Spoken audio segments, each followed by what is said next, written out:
Assalamualaikum warahmatullahi wabarakatuh.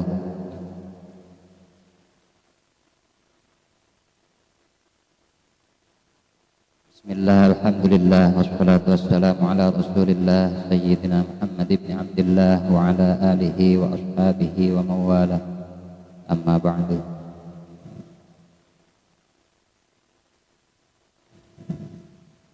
Hadratul mukarramat, para ibu jamaah majelis sholawat yang mudah-mudahan senantiasa dirahmati Allah subhanahu wa ta'ala. Puji syukur mari kita panjatkan kehadirat Allah subhanahu wa ta'ala, yang mana atas kudrat beserta iradahnya, alhamdulillah bi'alfi alhamdulillah, malam ini kembali kita bisa hadir di majelis sholawat, majelis ilmu yang mudah-mudahan senantiasa menambah hikmah, menambah wawasan kita dalam urusan agama, sehingga menyebabkan kita semakin dekat dengan Allah dan juga Rasulnya. Amin ya Allah ya Rabbal Alamin. Salawat beserta salam semoga senantiasa tercurah pada junjungan kita Nabiyana wa Habibana Muhammad sallallahu alaihi wasallam, juga kepada keluarganya, para sahabatnya, para tabi'in, atba'ut tabi'in. Mudah-mudahan juga sampai kepada kita semua, sehingga kita semua mendapatkan syafaatnya nanti di yaumul jaza wal hisab. Amin ya Allah ya Rabbal Alamin.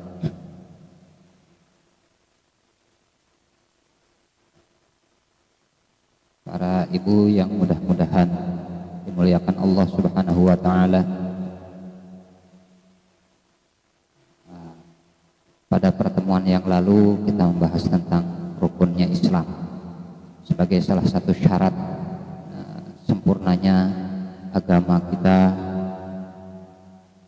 yaitu harus memenuhi 3 syarat, yaitu iman, Islam, dan juga ihsan. Mengenai Islam sudah dibahas terlebih dahulu. Nah, sekarang rukun iman. Rukun iman sepintas apa? Oh, masih bahasnya rukun iman aja. Nah, karena rukun iman ini juga paling penting dalam akidah. Di dalam beragama kita penting sekali memahami apa itu sebetulnya iman. Faslun arkanul imani sittatun. Rukun iman ada 6. Nah, iman itu sendiri apa? Iman secara lugat atau secara asal bahasa dimaknai sebagai tasdik. Secara asal bahasanya, tasdik itu membenarkan, meyakini kebenaran, itu namanya iman secara asal bahasa jika diterjemahkan bebas. Tapi iman secara syar'i, secara takrif syar'i atau secara definisi syaratnya, iman adalah at-tasdiqu bi jami'i ma jaa'a bihin nabiyyu sallallahu alaihi wasallam mimma 'allama min ad-dini bid-darurah la mutlaqan. Iman secara syarak definisinya adalah membenarkan atas segala yang disampaikan, semua yang disampaikan oleh baginda Rasulullah sallallahu alaihi wasallam dari semua ilmu yang disampaikan beliau tentang agama. Jadi apapun kabar tentang apa yang disampaikan Rasulullah, kita percaya. Itu namanya iman. Kalau ada orang bilang, wah saya mah nggak percaya hadis, hadis itu ciptaannya ciptaannya manusia, jadi saya hanya percaya ayat, berarti imannya bodong, abal-abal. Karena apa? Al-Quran itu sendiri juga diturunkan melalui Rasulullah Shallallahu Alaihi Wasallam yang dianggap manusia itu. Nah, sedangkan takrifnya iman ya seperti tadi. Nah, iman itu sendiri juga diklasifikasi menjadi lima kelas. Nah, 5 kelas orang beriman, beda-beda kelasnya. Kelas yang pertama, awwaluha imanun taklid, iman taklid, imannya taklid, ngikutin orang lain. Itu iman kita semua. Iman kita itu iman taklid. Kenapa kita imannya dibilang iman taklid? Wa huwa al-jazmu bi qaulil ghairi min ghairi ay ya'rifa dalilan. Wa huwa yasihhu imanuhu ma'al isyan bi tarkihin nadru. Iman taklid itu adalah iman yang mengikuti petunjuk-petunjuk orang lain, atas petunjuk-petunjuk dawuhnya orang lain, tanpa kita mengetahui dalil-dalil akidah, dalil-dalil keimanan. Itu namanya iman taklid. Kita kan nggak tahu dalil-dalil yang menyebabkan kita yang menguatkan keimanan kita. Kita hanya tahu dari petunjuk-petunjuk para ulama, maka itu disebut iman taklid. Kita taklid di dalam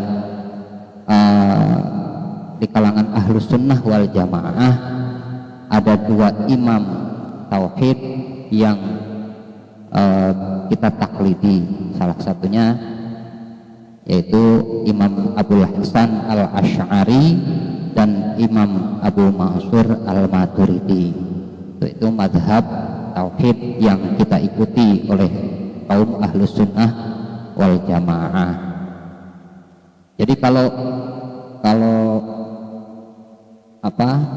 kita beriman, bilang saya beriman, tapi dalil-dalilnya nggak tahu, itu imannya iman taklid. Terus imannya sah tetap. Tapi jika kita tidak mau mencari dalil, tetap dosa.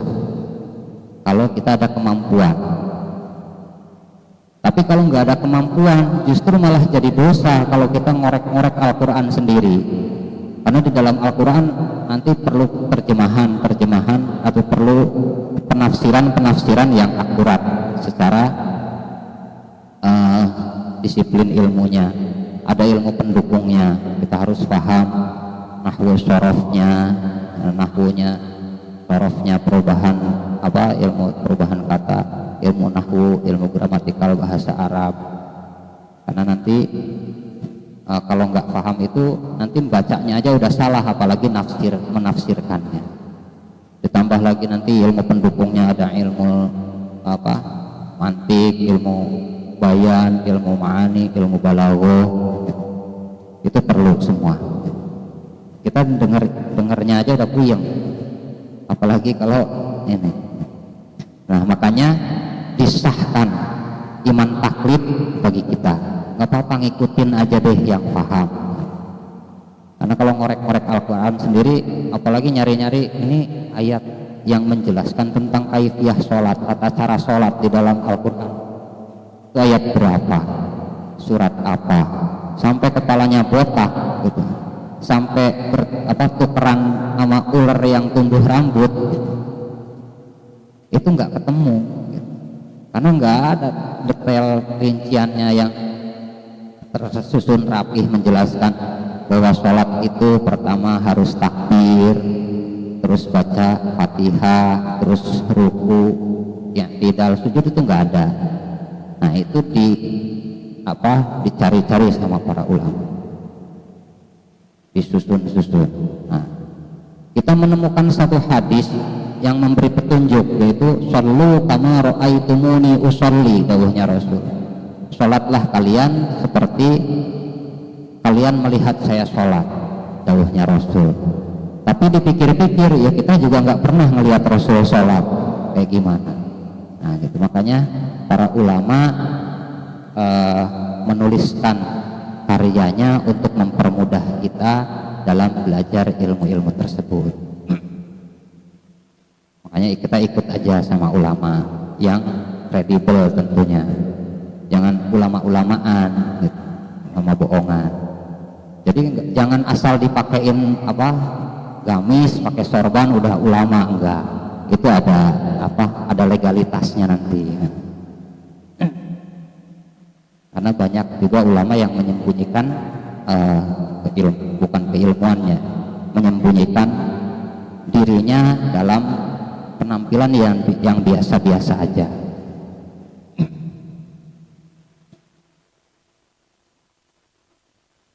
Yang kedua, kelas yang kedua dalam orang beriman adalah saniha imanu ilmin, iman ilmu namanya. Iman ilmu itu iman seperti apa? Iman ilmu adalah wahwa ma'rifatul aqaid bi adillatiha wa hadza min ilmil yaqin. Iman ilmu adalah iman orang yang tahu dalil-dalil keimanan, tentang dalil-dalil akidah. Dia tahu tentang Allah itu wujud, qidam, baqo, mukhalafah lil hawadis, itu iman ilmu. Ini juga sama dan sama dengan yang pertama tadi, yaitu imannya yang masih lemah, karena dia berdasar dalil-dalil itu aja keimanannya. Oh iya, saya ngelihat ada langit di atas menggantung, kalau enggak ada Allah gimana kan gitu. Jatuh ambruk, orang green resident habis semua. Nah, dari dalil-dalil tersebut kita mengimani bahwa Allah itu ada, Allah itu kuasa, maka itu dinamakan iman ilmu. Wa kullal qisma ini sahibuhuma mahjubun an zatillahi ta'ala. Nah, dua kelas tersebut itu terhijab dari Allah ta'ala, artinya terhijab, tertutup. Dia nggak tahu Allah itu siapa, Allah itu bagaimana, hanya sekedar mendapat kabar bahwa Allah Tuhan kita gitu. Kabar doang gitu. Dalil-dalilnya hanya sekedar itu aja. Nah, dia terhijab, tapi imannya tetap sah dengan catatan tadi, kalau kita nggak mau mencari dalil, kita tetap dosa. Artinya harus ngaji, mencari dalil-dalil tentang akidah, tentang keimanan kepada Allah. Kalau kita udahlah, yang penting saya mau warisannya dari orang tua, orang Islam, terus nggak mau belajar tentang itu, maka tetap dosa. Karena kesempatan bagi kita banyak untuk belajar. Nah, yang ketiga kelasnya iman itu adalah imanu iyanin. Iman iyan namanya. Iman iyan atau iman yang lebih jelas lagi. Dia akan lebih kuat lagi imannya. Iyan itu makna bebasnya jelas. Jelas karena apa? Wa huwa ma'rifatullahi bi muraqabatil qalbi. Fala yaghibu rabbuh an khatirihi tarfata ainin bal haibatuhu daiman fi qalbi ka'annahu yara wa huwa maqamul muraqabah. Kayak gitu terjemahan tafsirnya, definisinya. Iman iyan adalah orang yang mengetahui ma'rifat, mengetahui Allah bi muraqabatil qalbi, dengan muraqabahnya hati. Dengan muraqabah itu hatinya selalu ngintip Allah gitu, artinya selalu ada Allah di dalam hatinya, sehingga fala yaghibu rabbuh an khatirihi tarfata ainin, sekejap mata pun dia tidak pernah melupakan Allah di dalam hatinya selalu mengingat Allah. Nah, beda sama kita, sama ibu-ibu umpamanya, dikit-dikit suami saya kecantol janda enggak, ya, ingatnya itu di dalam hatinya. Nah, terus apalagi jadi di dalam hatinya selalu dengan haliah dunia, tidak ada, bahkan sedikit sekali dalam satu bulan berapa kali ingat Allah gitu. Bahkan ketika berzikir itu hatinya masih kemana-mana, la ilaha illallah mulutnya, hatinya kemana? Hatinya waduh, besok udah mulai tagihan kredit rumah, mikirin utang, mikirin gaya hidup, udah. Jadi hatinya mulutnya berzikir, hatinya kemana-mana. Nah, sedangkan orang yang dalam level iman iyan itu sekejap mata pun tidak pernah hatinya berpaling dari Allah Subhanahu wa taala. Bal haibatuhu iman fi qalbi, bahkan takutnya, rasa takutnya akan Allah, dia takut pada Allah, itu iman fi qalbi, selamanya itu selalu takut sama Allah, sehingga ketika mau berbuat dosa dia ingat Allah, takut. Dari hal itu sehingga tidak ada kesempatan untuk dia untuk berbuat dosa, karena hatinya selalu dipenuhi Allah. Mau maksiat, ya Allah, Allah melihat saya, ingat. Jadi selalu seperti itu. Ka'annahu yara, seolah-olah dia selalu dilihatin oleh Allah. Jangankan pada saat sholat, di saat-saat santai, di saat di dalam keadaan apapun, dalam waktu yang manapun, dia selalu merasa dilihatin oleh Allah. Enggak, ketika umpamanya lagi agak lagi mainan handphone gitu, Android, itu suaminya datang, dia udah lepas itunya karena dia merasa Allah melihat saya, gitu. Nggak lihat apa lagi online gitu. Ini tanggung lagi update gitu. Nggak kayak gitu, karena dia selalu merasa dilihat, diawasi oleh Allah Subhanahu wa taala. Nah, tapi iman iyan ini tadi dasarnya adalah rasa takut sama Allah, karena takut azabnya, takut nggak dapat surganya, dan takut hal-hal lain yang berasal dari Allah. Takut rezekinya seret, waduh, saya kalau umpamanya melakukan kayak gini takutnya besok rezekinya jadi seret. Itu tetap level imannya udah lumayan tinggi kan? Karena apa? Karena yang dia takutkan Allah tetap. Wahwa maqamul muraqabah, ini yang dinamakan maqam muraqabah. Jadi selalu mengingat Allah walaupun dipaksakan, lalu Allah itu diingat dalam hatinya. Wa yusamma ainul yakin. Nah, level yang ini dinamai juga selain iman iyan, dinamai ainul yakin. Jadi pandangan matanya itu selalu yakin akan Allah. Warabi'uha, yang keempat, level yang keempat kita ngebut ya. Warabi'uha, level yang keempat, iman haqqin, iman hak. Iman hak ini apa? Iman hak ini wahwa ru'yatullah, wahwa ru'yatullah ta'ala biqalbi, wahwa makna qaulihim al-arif yara, al-arifu yara rabbah fi kulli syai'in wa huwa maqamul musyahadah wa yusamma haqqul yakin. Iman hak ini adalah orang yang ru'yatullah biqalbi, yang selalu melihat Allah dengan hatinya. Dia merasa melihat Allah dengan hatinya. Ini namanya iman hak. Merasa melihat Allah, tapi tidak membayangkan Allah itu seperti ini. Karena apa? Kalau kita membayangkan zatnya Allah, itu justru jadi dosa, musyrik nantinya. Karena apa? Allah itu laisa kamitslihi syai'un, tidak ada yang serupa dengan Allah apapun. Kita nggak bisa membayangkan. Kalau ada yang menafsirkan, ada orang yang mengaku ulama menafsirkan innallaha 'alal 'arsy istawa, sesungguhnya Allah selonjoran di atas aras gitu. Itu berarti dia ulamanya bodong gitu, karena dia menafsirkan Allah selonjoran di atas aras. Kalau Allah selonjoran di atas aras, berarti ada kakinya diselonjorin. Nah, terus Allah juga mengambil tempat. Kalau Allah selonjoran di atas aras, kita orang green resident mau kecemplung nggak ketahuan gitu. Nah, makanya Allah itu tidak bertempat. Allah itu beda, mukhalafah lil hawadis, beda dengan makhluk, nggak akan sama. Kalau selonjoran sama kita, ngapain kita nyembah yang sama? Yang harus kita sembah adalah yang berbeda dengan kita.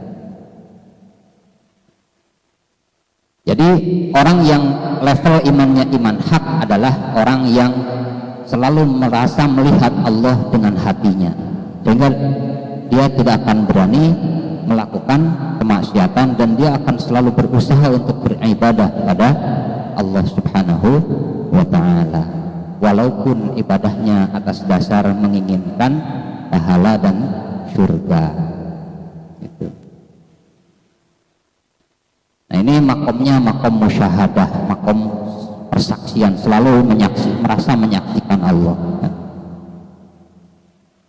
Wa yusamma haqqul yakin, dinamai haqqul yakin. Wa sahibuhu mahjubun 'anil hawadis. Orang-orang seperti ini dihijab dari hawadis, dari makhluk. Jadi dia tidak akan peduli dengan makhluk. Wah, si anu keren, enggak peduli. Karena tujuannya hanya Allah.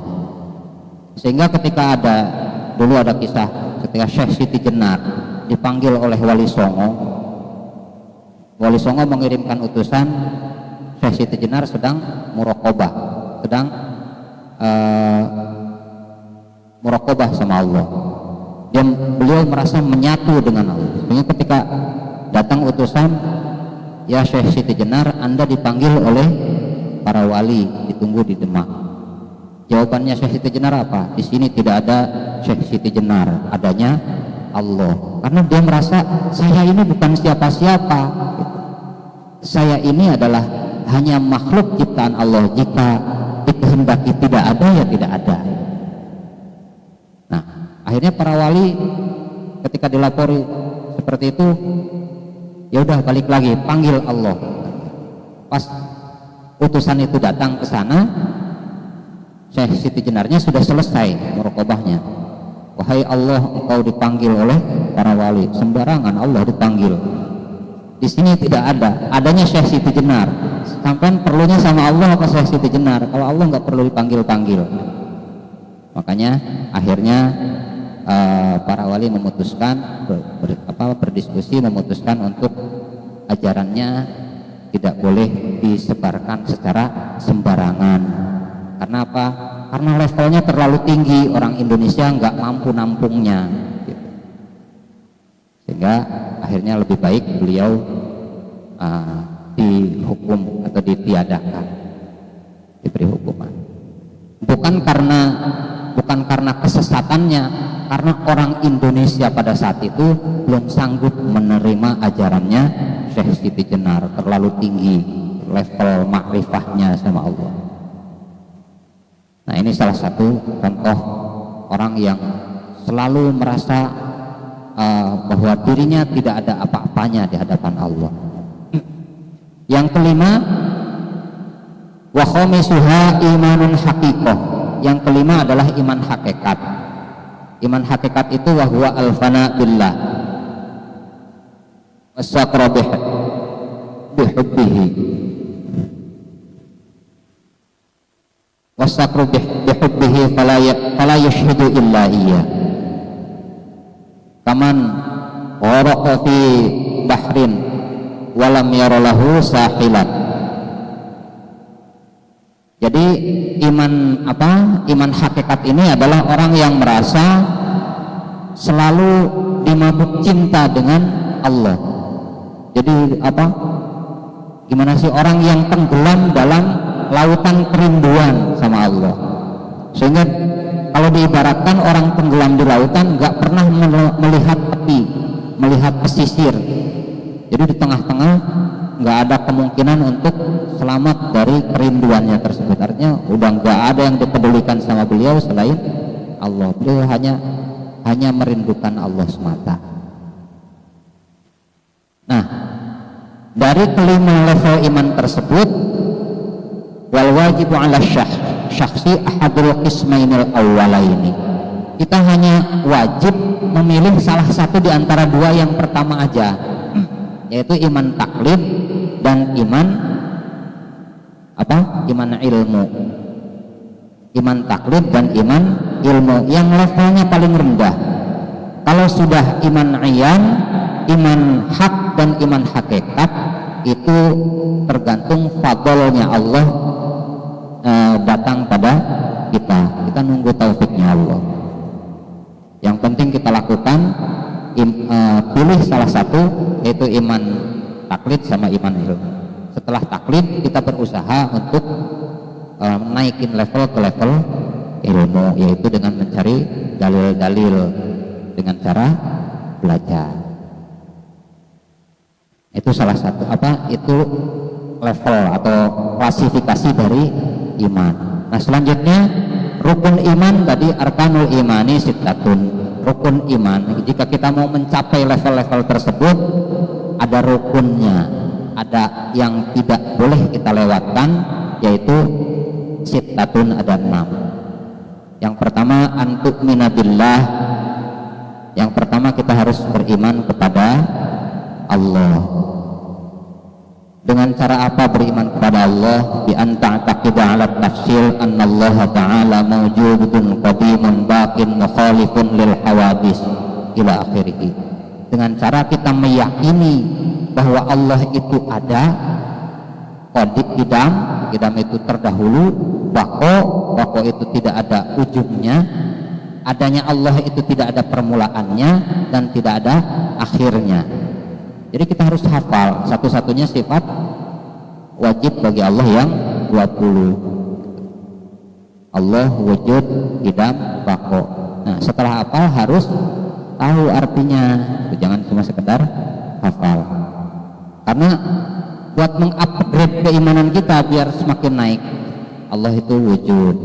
Kalau umpamanya bilang, kamu beriman nggak sama Allah? Beriman. Terus sifat-sifatnya Allah nggak tahu, lupa, dulu belajarnya waktu kecil, berarti imannya waktu kecil, sekarang udah enggak gitu.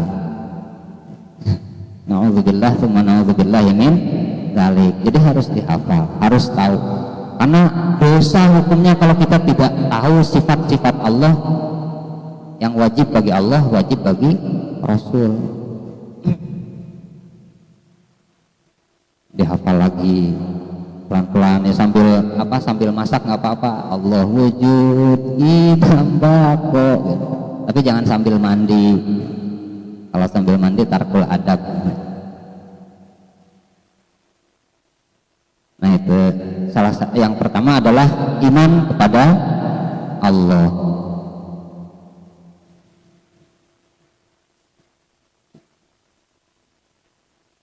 Yang kedua, wasaniha antu'mina bimalaikatih.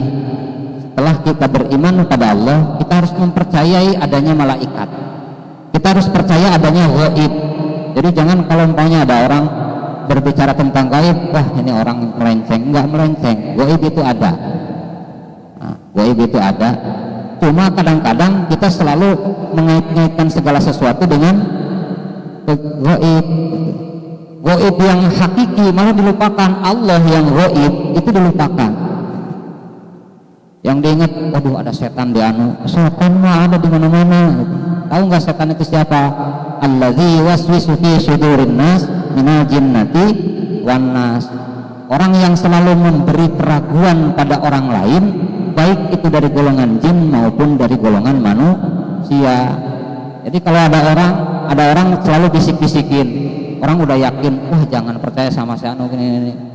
Itu namanya setan, selalu memberi keraguan karena mempengaruhi orang lain dalam keyakinan. Nah, makanya jangan pernah berlaku seperti itu. Setan.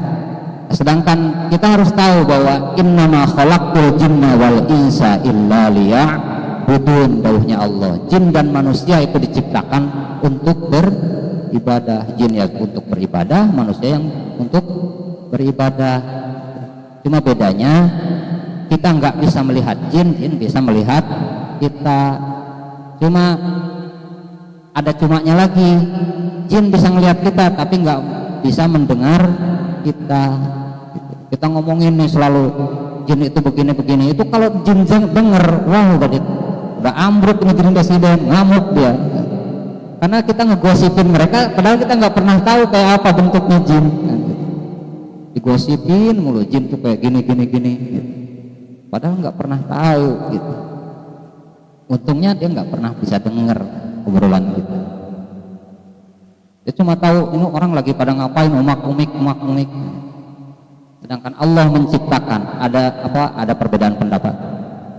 Ada pendapat yang mengatakan bahwa Allah menciptakan alam itu 1000 di dunia ini, yang 400 di darat, yang 600 di laut. Bayangkan kalau kita bisa melihat mereka semua, nggak kebagian tempat di Green Resident.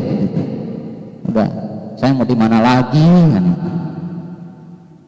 Di apartemen yang paling tinggi, wah udah tetap ada di sana, karena ada 1000 alam. Sedangkan manusia mengalami kematian, ada kelahiran, ada kematian. Ada alam lain yang ada kelahiran, tidak ada kematian. Bayangin kayak apa padatnya. Makanya jangan dikit-dikit takut setan, takut sama Allah. Takut mah sama manusia harusnya, karena biasanya yang bawa setan itu manusia. Nah, kita harus percaya adanya malaikat. Malaikat itu apa? Bi anta taqida annahum ajsamun nuraniyatun latifatun laisu dzukuran wala unathan wala khunasa la abun lahum wala ummun lahum sadiquna fima akhbaru bihi 'anillahi ta'ala la yaquluna. Panjang. Jadi terjemahannya, kita harus bertekad bahwa atau harus mempercayai bahwa malaikat itu adalah ajsamun nuraniyatun, jisim itu ya wujud yang tidak terlihat ya gitu. Kalau jirim kan kita nih jisim wujud yang tidak bisa kita lihat, yang gaib, yang terbuat dari nuraniyah, bersifat nuraniyah, cahaya, terbuat dari cahaya sebagai intisari dari api. Nah, kalau iblis tercipta dari api, kalau malaikat tercipta dari nur, dari cahaya. Cahaya itu udah intisarinya, sehingga panasnya udah hilang, tinggal cahayanya aja. Kalau iblis, dia bisa menjadi sumber cahaya, tapi juga bisa membakar karena api.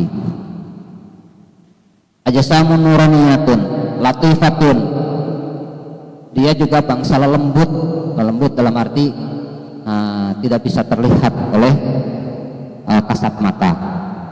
Laisu dzukuran wala unathan, enggak usah bayangin malaikat ganteng apa enggak, karena apa? Malaikat itu bukan laki-laki dan juga bukan perempuan. Berarti bencong dong? Bukan, bukan laki-laki, bukan perempuan, dan juga bukan banci gitu. Wala unathan wala khunasa la abun lahum wala ummun lahum, tidak punya bapak, tidak punya ibu, bukan karena yatim piatu, karena memang diciptakan tanpa dilahirkan dan tanpa melahirkan, diciptakan langsung oleh Allah. Shadiquna fima akhbaru, malaikat tidak akan pernah bohong, selalu benar dengan apa yang disampaikannya. La yaquluna wala yashrabun, la yaquluna wala yashrabun, tidak pernah makan dan tidak pernah minum, tapi insya Allah nggak kurus, karena emang nggak butuh makan, nggak butuh minum. Wala yatanakahuna wala yatawalladuna wala yanamun, tidak menikah. Gimana mau menikah? Bukan laki-laki, bukan perempuan. Tidak menikah, tidak beranak, tidak diperanakan, tidak tidur, dan tidak dicatat amalnya. Karena apa? Karena tugasnya justru mencatat. Li'annahumul kitab wala yuhasabuna li'annahumul hisab, dan di yaumil mahsyar nanti juga tidak dihisab, enggak ada hisab. Buat apa dihisab? Karena sepanjang hidupnya malaikat itu beribadah, enggak pernah bermaksiat. Jadi ketika malaikat diciptakan sujud, kamu sebelum dibangunkan oleh Allah dia enggak akan bangun, sujud terus. Ketika diciptakan untuk bertasbih, ciptakan tasbih, dia akan terus bertasbih sebelum diberhentikan, sebelum diperintahkan untuk berhenti. Jadi terus ibadah sepanjang hidupnya, sehingga tidak akan pernah dihisab. Wala tuzanu a'maluhum, amalnya juga tidak akan ditimbang, karena udah pasti bakalan banyak kebaikannya, tidak ada keburukannya. Wa yuhsyaruna ma'al jinni wal insi, dan dikumpulkan bersama jin dan manusia di mana? Di yaumil mahsyar. Nanti tetap akan berkumpul yaumil mahsyar bersama jin dan manusia. Tapi bedanya kalau jin dan manusia menunggu hisab, menunggu timbangan amal, kalau malaikat tugasnya adalah menolong kita yang sedang kesusahan. Kalau kita punya amal baik, kalau nggak punya amal baik siapa yang menolongin? Karena setiap amal yang kita buat, salah satunya banyak hadis-hadis yang menyampaikan ketika kita berwudu, namanya Allah menciptakan malaikat dari setiap tetes air wudunya untuk bertasbih. Makanya rajin-rajin wudu, tapi jangan wudu terus. Setelah wudu ya sholat. Ini bentang-bentang wudu itu diciptakan malaikat, wudu aja nggak berhenti, nggak sholat jadinya. Artinya dawam wudu. Nanti juga ada di sini pembahasan bahwa barang siapa yang meninggal dalam keadaan punya wudu, maka akan dihadiri oleh malaikat Jibril pada saat sakaratul maut. Makanya bagus sekali kalau kita mau mendawamkan wudu. Batal wudu lagi, cuma jadi ketahuan. Kalau habis batal wudu lagi ketahuan, oh ini yang kentut si anu berarti kan. Nah, ini panjang, tafsirnya tentang malaikat ini panjang. Jadi kita lanjutkan di pertemuan berikutnya aja ya. Sedikit lagi, bentar, biar tuntas tentang malaikatnya aja. Nah, malaikat juga selain nanti dikumpulkan bersama jin dan manusia untuk memberi syafaat, menolong kita yang maksiat dari anak Adam, malaikat juga akan bisa dilihat oleh orang-orang beriman di dalam surga nanti. Karena wa yadkhulunal jannah, malaikat juga masuk ke dalam surga. Cuma bedanya ada pendapat ulama, ini perbedaan pendapat ulama di dalam surga, meskipun di dalam surga malaikat tetap nggak makan, nggak minum, dan nggak nikah. Tugasnya tetap sama seperti tugas ketika kita di dunia, yaitu melayani kita, melayani bangsa manusia yang dimasukkan oleh Allah ke dalam surga. Sama halnya bidadari dan juga wildan. Wildan siapa? Wildan bukan si wildan orang sono, bukan.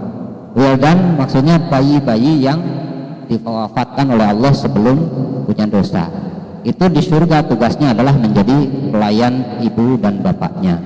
Kalau ibu dan bapaknya beriman dan beribadah. Kalau maksiat nggak bisa nolong, tetap. Wah, kampanye ada orang, saya mau udah punya tabungan. Nah, anak saya meninggal pada saat masih kecil, tapi kitanya maksiat terus. Ya, tabungan dari mana? Kan gitu. Tabungan itu kalau umpamanya kitanya juga beribadah, setidaknya tidak bermaksiat kepada Allah. Ini kalau pemahamannya seperti itu, jangan-jangan ntar bayi-bayi nggak ada yang dihidupkan lagi gitu. Jangan salah. Buat tabungan malah nambah dosa, tabungan dosa jadinya. Nah, ini ada perbedaan pendapat banyak sekali tentang malaikat ini. Saya juga nggak akan bahas perbedaan pendapatnya. Tetapi dari sekian banyak malaikat itu jumlahnya ada berapa? Jumlahnya tidak ada yang tahu kecuali Allah. Hitungannya, jumlahnya berapa banyaknya, hanya yang wajib kita ketahui adalah sebagian ulama mengatakan 10, sebagian lagi 11. 10 seperti yang sering kita dengar, yaitu malaikat Jibril, Mikail, Israfil, Munkar, Nakir, Malik, dan Ridwan, ditambah malaikat Ruman. Raqib Atid ya, Raqib Atid kelewat. Raqib Atid sudah jadi soulmate, jadi makanya kelewat tadi nggak dibaca. Ikutin kita terus. Dan secara tafsirnya malaikat juga ada malaikat hamalatil arsy, malaikat yang tugasnya menjaga aras, menyangga aras. Ada malaikat hafazah, tugasnya menjaga manusia. Tuh, makanya jangan pernah takut sama setan, kita dijaga malaikat. Kalau kita mau bersahabat sama malaikat itu. Kalau kita bersahabatnya sama setan, yang disebut setan apa, sebut setan mulu, ya berarti setan yang jadi sahabatnya, malaikatnya minggir, nggak mau jagain lagi. Ada lagi malaikat katabah yang tugasnya adalah mencatat. Mencatat apa aja dicatat, semuanya dicatat. Amal kita dicatat, semuanya dicatat. Memang tugasnya adalah catat. Termasuk ada Israel yang tugasnya mencabut nyawa. Jadi tugasnya hanya mencabut nyawa aja. Dan malaikat Israel nggak perlu pakai apa-apa. Nih sekarang ada yang meninggal di sini jam 11.30. Nah setelah itu jam 11.31 ada yang meninggal di Eropa. Gitu. Itu nggak perlu waktu beliau dari sini ke sono harus beli tiket dulu, nggak. Jadi jangan merasa tenang aja. Wah tenang aja, malaikat Israel lagi di Eropa, enggak. Nah, kapanpun waktunya, wa idza jaa ajaluhum la yastakhiruna sa'atan wa la yastaqdimun. Atau kita menghindar biar enggak mati, pindah-pindah aja tempatnya. Nanti Israel susah nyari alamat umpamanya. Enggak bisa, alamatnya udah jelas. Enggak perlu pakai alamat. Wal hafizun, malaikat hafazah. Dan sebetulnya masih ada tentang rincian lain tentang malaikat, mudah-mudahan itu sudah cukup menafsirkan atau merinci tentang malaikat, sehingga kita akan yakin percaya sama para malaikat. Nanti kalau ada yang kurang jelas silahkan ditanyakan. Untuk materinya kita lanjut di pertemuan yang akan datang. Mudah-mudahan Allah mentakdirkan kita panjang umur yang barokah, dan mudah-mudahan juga Allah memberi qada dan qadar yang baik sehingga kita tetap istiqomah dalam menjalani kebaikan-kebaikan dan menjalani ibadah pada Allah Subhanahu wa taala. Mudah-mudahan yang disampaikan bermanfaat. Kurang dan lebihnya mohon maaf. Billahi taufiq wal hidayah war ridha wal inayah. Wassalamualaikum warahmatullahi wabarakatuh.